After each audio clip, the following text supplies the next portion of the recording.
please download the Writer's Block app right now. Challenge my beat on the I Got 20 on my beat, the hardest song with the most votes.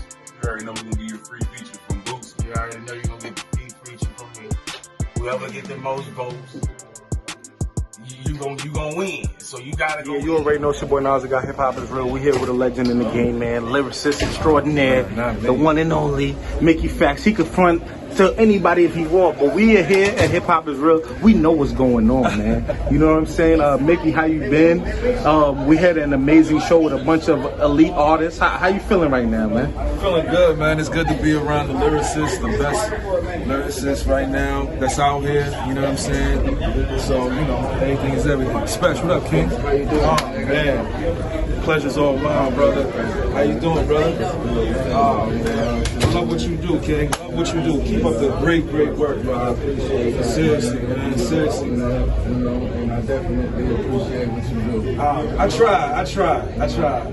You know, I don't listen. The Jedi's know what's up. You know what I'm saying? Word. But yeah, man. You know, I'm just appreciative of all of the MCs that's here. You know what I'm saying? From Benny to Slash, to Craft, Ricky Hyde. You know what I'm saying? That's all love. You know what I'm saying? Real shit. I'm just happy to be a part of that. You know what I mean? You know, with all these guys here, man, I always talk about the atmosphere. What 2021, 2020, 2019 kind of has been bringing back in.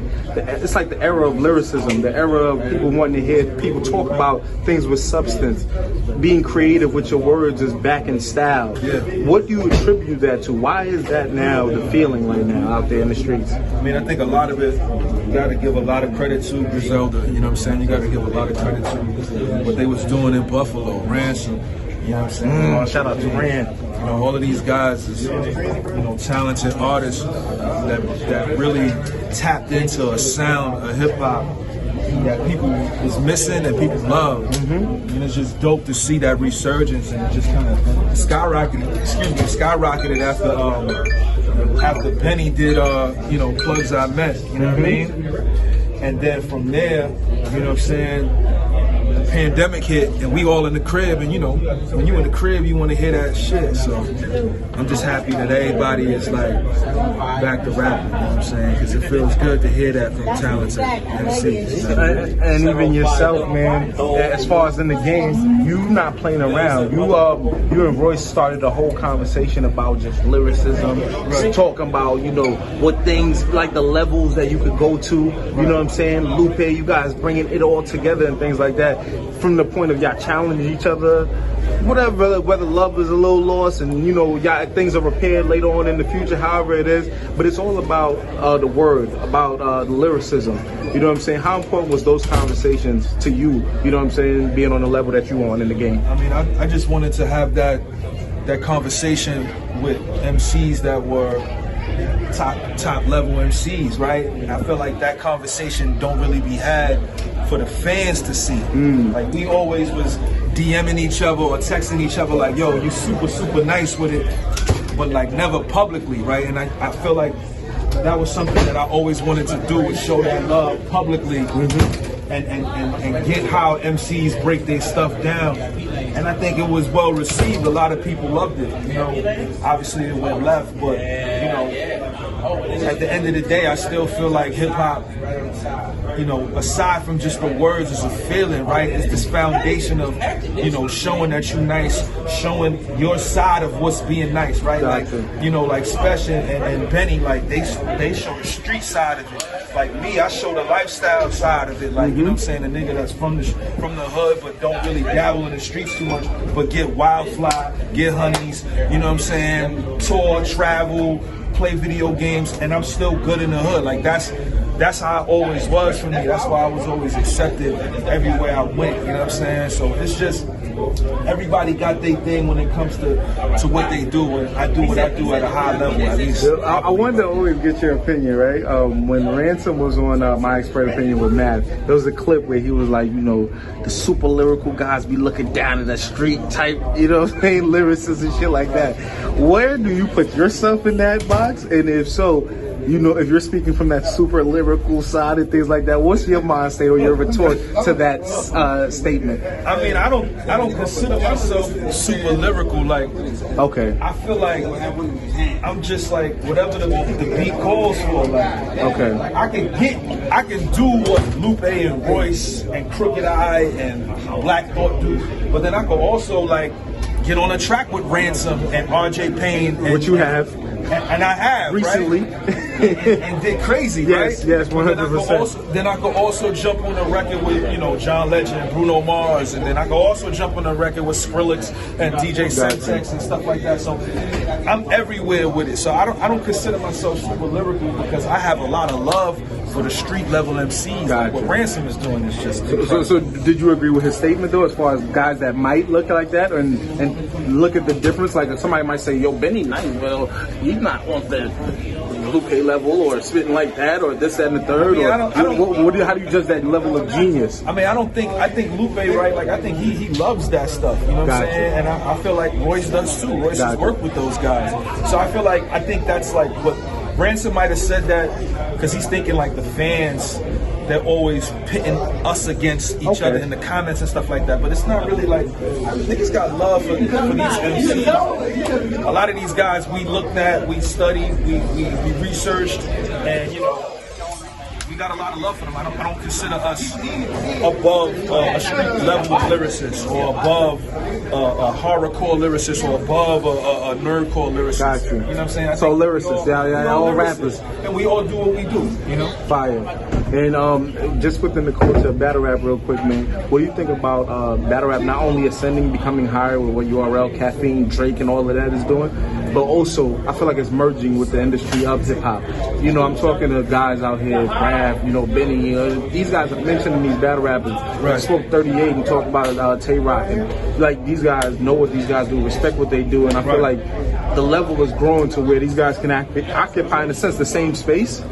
You know what I'm saying? What's your thoughts about the elevation of the game? You being in both sides of the world and dealing with it. I feel like the culture is constantly going to keep growing and growing and growing. It's never going to get lower and lower and lower. It's only going to go higher and higher. And I feel like the industry is starting to see that. A lot of the MCs from the industry is starting to see that.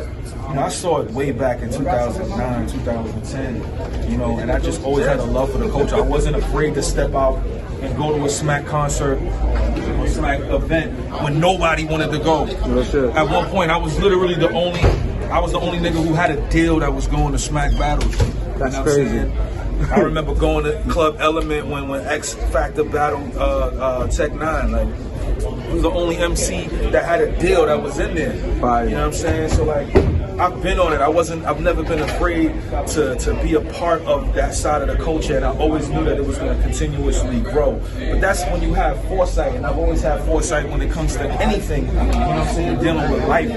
So I'm just excited and happy for the culture that is growing. I'm happy that the fans are enjoying what the culture is bringing to the table, and I'm happy that the industry is finally understanding and noticing what these guys are doing on a high level. And it's not just something that's fly by night, and it's not something that anybody could just step in and do, right? Like, real shit. And you know, I've been saying that ever since I did it against Danger Zone. It's not easy, man. And I'm just proud of these guys for doing this on a consistent and constant basis. These guys are extremely talented. I got nothing but love and respect for anybody that does this. Fire.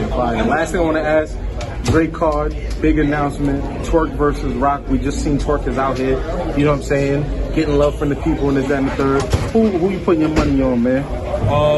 Two excellent MCs going down.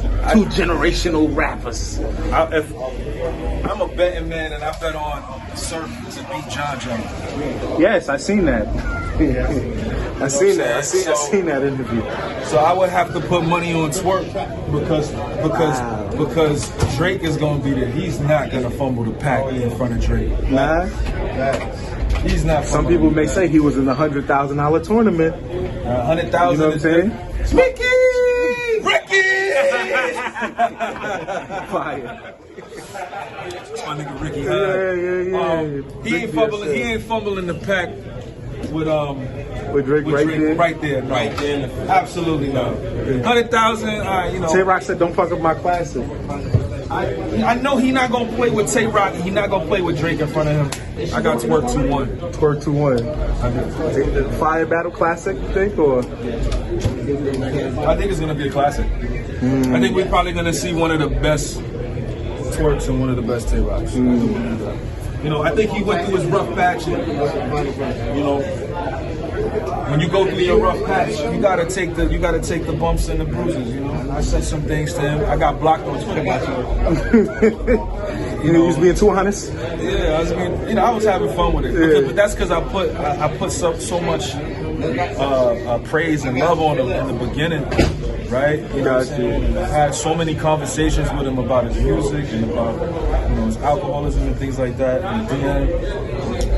But then when you get so high up, you know what I'm saying, and then you have this crash.